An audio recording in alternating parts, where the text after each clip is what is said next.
perkenalkan, nama saya Cindy dengan NIM 21622010114. Saya dari kelas AM121 Institut Bisnis Teknologi Pelita, Indonesia. Dalam video kali ini saya akan mengerjakan UTS dengan materi akuntansi dalam aksi. Akuntansi atau akunting terdiri dari 3 aktiva dasar. Yang pertama adalah mengidentifikasikan peristiwa-peristiwa ekonomi yang relevan untuk bisnisnya. Yang kedua adalah mencatat peristiwa-peristiwa tersebut untuk memberikan data historis dari aktivitas-aktivitas keuangan perusahaan. Yang ketiga adalah mengomunikasikan informasi yang diperoleh kepada penggunanya yang berminat lewat laporan akuntansi atau akuntansi reports. Kemudian, siapa saja yang menggunakan data akuntansi? Yang pertama adalah para pengguna internal. Para pengguna internal adalah informasi akuntansi para manajer yang merencanakan, mengorganisasikan, dan menjalankan perusahaan. Yang kedua adalah para pengguna eksternal. Para pengguna eksternal adalah orang-orang atau organisasi-organisasi di luar perusahaan yang menginginkan informasi keuangan tentang perusahaan. Dua jenis utama penggunaan eksternal adalah investor dan kreditor. Kemudian standar perilaku yang dengannya tindakan seseorang dinilai sebagai dasar benar atau salah, jujur atau bohong, adil atau tidak adil, dan etika atau etkis. Kemudian pelaporan keuangan yang efektif bergantung pada perilaku dan etika. Langkah-langkah dalam menganalisis kasus dan situasi etika. Yang pertama adalah mengenali situasi etika dan permasalahan etika yang ada. Yang kedua adalah mengidentifikasi dan menganalisis komponen-komponen utama dalam berbagai situasi. Yang ketiga adalah mengidentifikasi berbagai alternatif dan pikirkanlah dampak dari setiap alternatif pada beberapa pihak, pemangku kepentingan. Kemudian wawasan dalam etika. Angka-angka di balik organisasi nirlaba. Akuntansi memainkan peran penting bagi organisasi bisnis di seluruh dunia, seperti pentingnya integritas dari angka-angka bagi bisnis. Hal yang sama juga terjadi untuk organisasi yang tidak bertujuan laba. Pengendalian dan pelaporan yang tepat membantu memberikan jaminan bahwa uang digunakan dengan cara yang diinginkan oleh pendonor. Para pendonor cenderung tidak ingin memberikan donasi kepada organisasi jika mereka berpikir bahwa organisasi tersebut melakukan pemborosan atau pencurian. Tantangan-tantangan akuntansi yang dihadapi oleh beberapa organisasi yang tidak bertujuan laba yang besarnya tidak jauh berbeda dengan yang dihadapi oleh perusahaan-perusahaan terbesar dunia. Sebagai contoh, setelah gempa bumi terjadi, Haiti, musisi kelahiran Haiti Wyclef Jean dikritisi karena lemahnya pengendalian akuntansi dalam dana bantuan yang dia dirikan. Sejak itu, Wyclef Jean telah memperkerjakan akuntan baru dan memperbaiki transparansi terkait dengan dana yang diperoleh atau dibelanjakan. Kemudian standar akuntansi.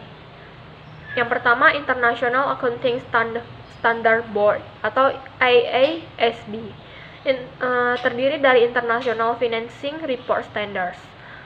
Standar ini digunakan lebih dari 130 negara di dunia. Yang kedua adalah Financial Accounting Standard Board atau FASB, yaitu Generally Accepted Accounting Principles atau GAAP.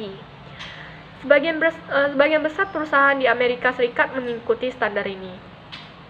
Kemudian, prinsip-prinsip pengukuran dalam akuntansi. Yang pertama adalah prinsip biaya historis.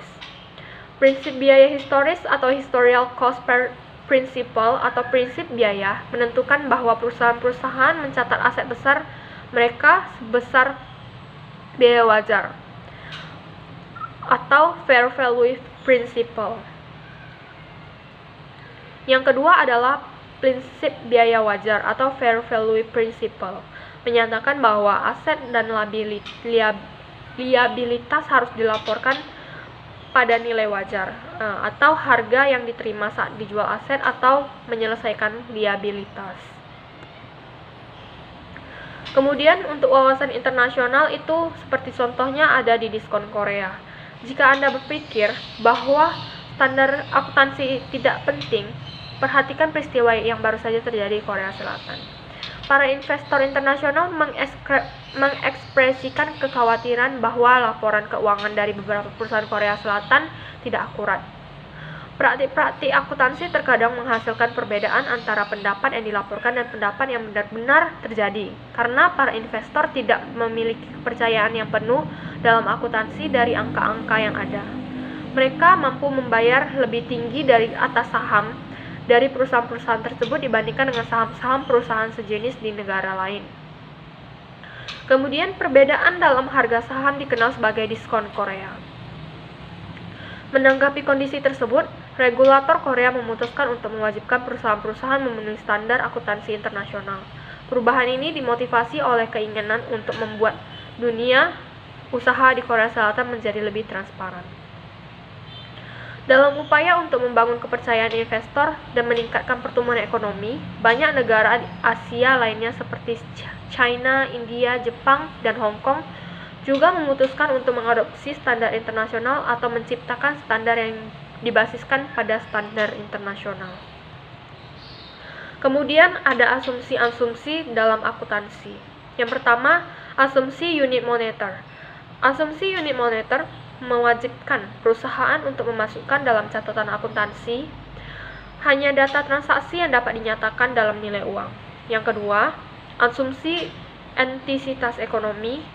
Asumsi entisitas ekonomi atau economic entity assumption mensyaratkan bahwa aktivitas-aktivitas entisitas disimpan secara terpisah dan dibedakan dari aktivitas-aktivitas pemilik entisitas dan seluruh entitas ekonomi lainnya.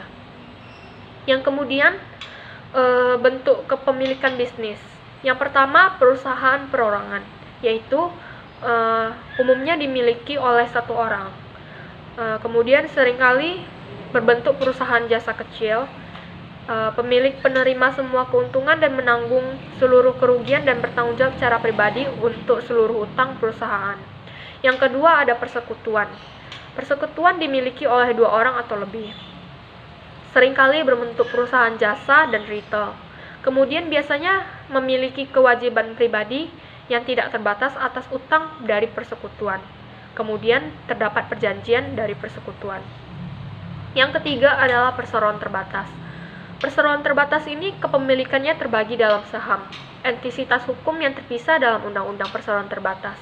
Kemudian liabilitas yang terbatas. Kemudian